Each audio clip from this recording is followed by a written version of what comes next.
Lauri Flaquer of Soltar Solutions, and today I'm here on Focus Forward with Kevin King. He is six-figure Amazon seller, 6 figures a month, that is.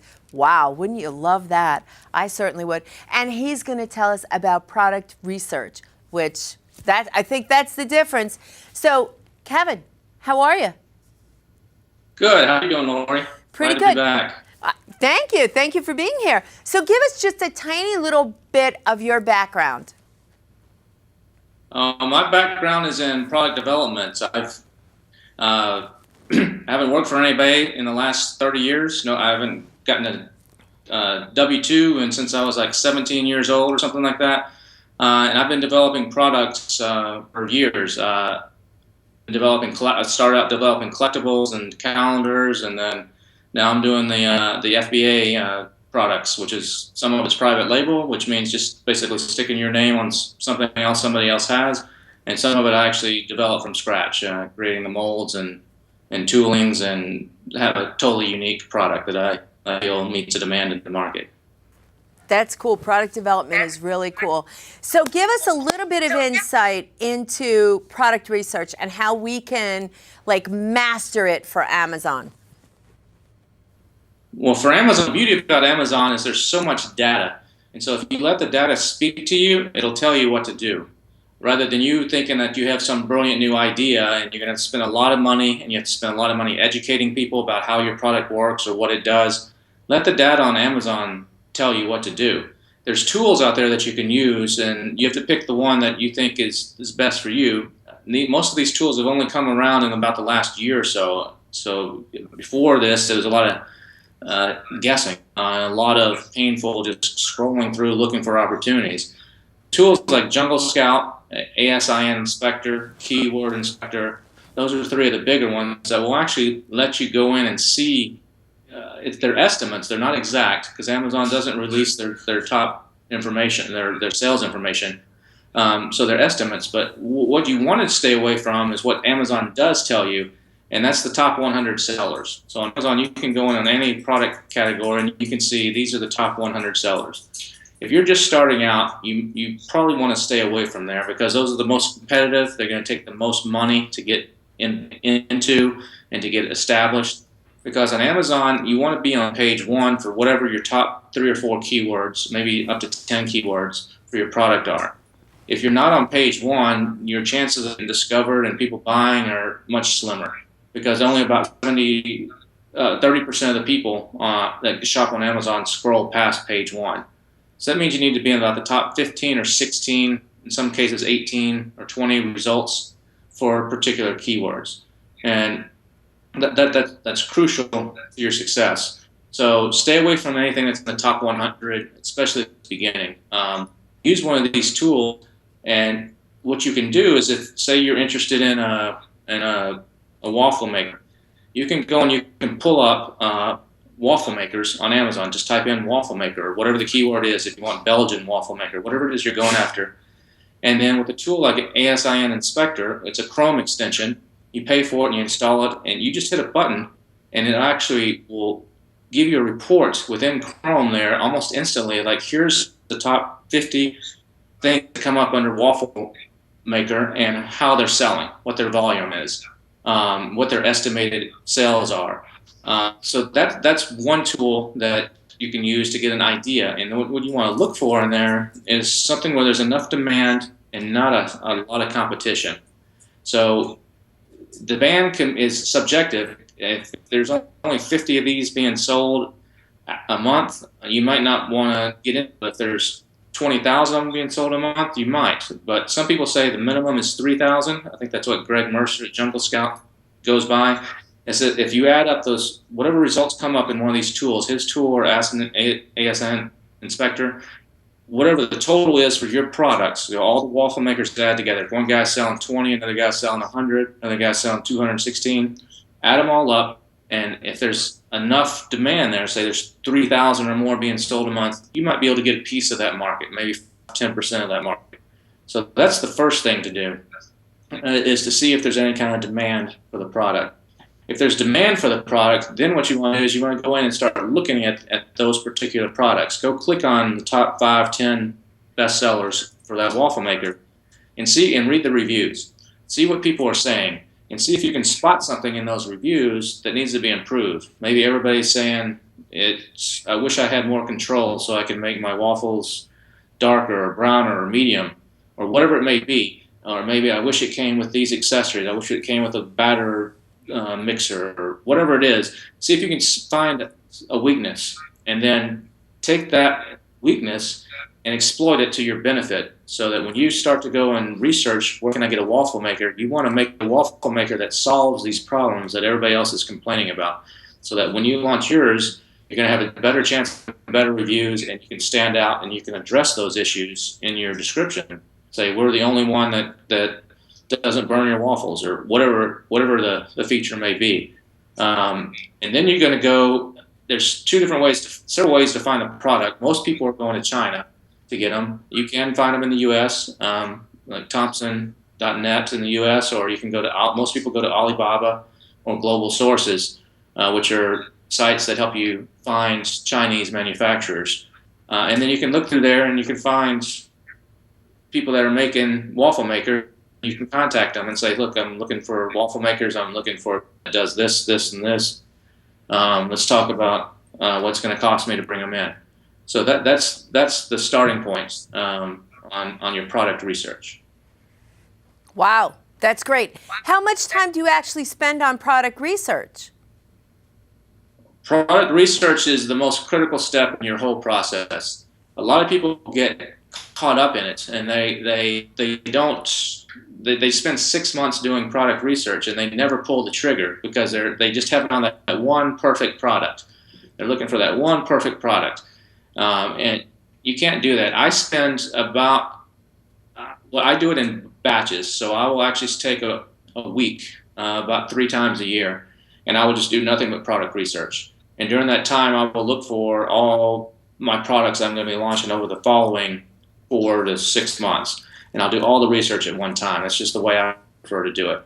But a lot of people are looking for, they're scared, or did they make the right choice? And you just got to do it. You got to spend a day, do the research, find something you think is going to work, and just roll with it. And don't be doubting yourself. If it doesn't work out, the beauty about Amazon is you can almost always get your money back. Even if you have to lower the price and just liquidate it. I've had this. I had a product that I launched and it just didn't sell. It was too competitive, and I didn't know much about the product, and it just didn't do well. And so I just lowered the price down to about $1 over what I paid for it, and it's just been slowly selling out. So the beauty on Amazon is if there's that demand, like I said in the beginning, there's enough demand, eventually you're going to sell out. So if you make a mistake, don't worry about it. Just let it sell out and then learn from that and move on to the next one. And on that same point, when you're picking products, it's a lot easier to, especially if it's your first product in a category, is to do something that you have some sort of familiarity with. That first product that I launched that I didn't do too good with was a makeup product for women. Well, I don't wear makeup, and I don't know the first thing about putting on mascara or eyeliner or anything. So it was very difficult for me to market that product because I'm not a user of that product. So if it's a product that you enjoy or that you use or you know something about, it's much easier for you to market it because you know what people are looking for that would buy it. So that's one thing that I would consider too, is initially do something you kind of know a little bit about, and then later on you can branch out and extend yourself and learn other things and extend your brand. But the thing is, just don't get caught up in the product research. You see it on the Facebook groups and everything all the time. People, I've been researching for 6 months and I'm finally launching my first product. There's no need to take that long. Spend a day, a weekend, find something and just go with it. And like I said, if it doesn't work out, you'll eventually get your money back in most cases. Well, I think that's great advice, because I do see a lot of people that they're like analyzed. They're paralyzed by their analytical system, and you're saying to yourself, are you ever going to get it out there? Because often you could miss kind of the cycle. You know, you have an idea, you get the idea, you do so much analysis on it, it's wasted because you miss the cycle. So yeah. The other thing I do, I don't go after anything that's trendy or anything that's seasonal. I want evergreen products. I mean, obviously, every product may have a cycle where it's more popular at Christmas or more popular at Mother's Day or Father's Day or whatever. But I don't want products that I can only sell in the summer, or I don't want products that I can only sell at Christmas. Some people focus on that and they're fine with that. But for me, I want something that's going to be more consistent and sell year round. And I'm not looking for products that are going to make me millionaires. The key on Amazon is to making money is having more products. You don't need, I mean, some people use like a baseball analogy where you have singles, doubles, triples, and home runs. A lot of people, they get paralyzed because they're looking for that home run. They've heard stories of some guy that started with $300 and now he's making $1 million a year off this one product. And those are rare. That's like winning the lottery. And those happened more 2 or 3 years ago when there's less competition, but now those are extremely rare. If you have a lot of singles and doubles, those can add up into real money. I mean, my products, I do 6 figures a month. I don't have any product that has a BSR, which is the ranking system on Amazon by category, higher than 2,500. So my top product is like 2,700 in the rankings. I have products that are 10,000 in the rankings. And depending on the category, 10,000 can mean you sell 10 or 15 a day. Another category, a ranking of 10,000 might mean you sell 1 a day. It depends on the category. But there's lots of opportunity there. And my goal is I want to sell 10 to 15 of a product per day. If I can't sell 10 to 15, get it to where it's selling 10 to 15 after about 3 months, I don't consider that a successful product. Those are singles and doubles. And I have some products that sell 25 or 30 a day. At Christmas, some that sell 200 a day. But that's what I'm looking for. So, and I won't shy away. I mean, when I do my research, if the demand is only 2,000 units a month, it looks like these softwares like Jungle Scout says there's only about 2,000 a month being sold between all the sellers. That doesn't mean there's not opportunity. If there's only 2 guys, 3 guys selling those couple thousand, and I look into the reviews and there's enough of a problem that I can solve, I'll go and attack that. After I'm done launching a product, I don't worry about my competition. Some people use tracking software to see how they rank and to see how their competition ranks on certain keywords. I don't care about my competition once I've launched the product. Once I've made the choice, I'm all in. I'm going to make it the best it can be, market it the best it can be, and my competition is myself. And how much of your traffic is actually driven through social media and the other things that you do? Do you know the stats on that? Not much. I do some social media, and I have like a Shopify site, but it's very small amount of traffic, and there's no reason really to focus on that and maximize what you can do on Amazon. I've tested it. I've tried running Facebook ads to products on Amazon. It's very difficult to make it work, no matter what you do. Okay, You're awesome. better off. Let's just take advantage of the Amazon customers that are already there, ready to buy, and just maximize your listing and your opportunities there before you even think about going off of Amazon. Okay, great. So now just give us 2 tips that anyone can use, like just maybe even a novice or somebody who's just getting started. What are the 2 things that you would recommend would give them the biggest bang for the buck doing research on Amazon? The biggest bang for the buck is invest in one of the tools like Jungle Scout or ASIN Inspector. That'll save you a lot of time and let you zero in on exactly products that could potentially work for you. That's the number 1 thing I would do. And then number 2 is try to vet your suppliers. Once you've chosen that product, get some samples in, get them from 3 to 4 or 5 different factories and compare them, and then make sure you go with the best quality sample. And it may not be the cheapest one. It may be one that costs a little bit more, but in the end, that quality is going to take you further than a cheaper one that doesn't make as much money. Okay, that's great. That's great. I'm going to ask you kind of an off-the-cuff question. What do you think the future of Amazon is?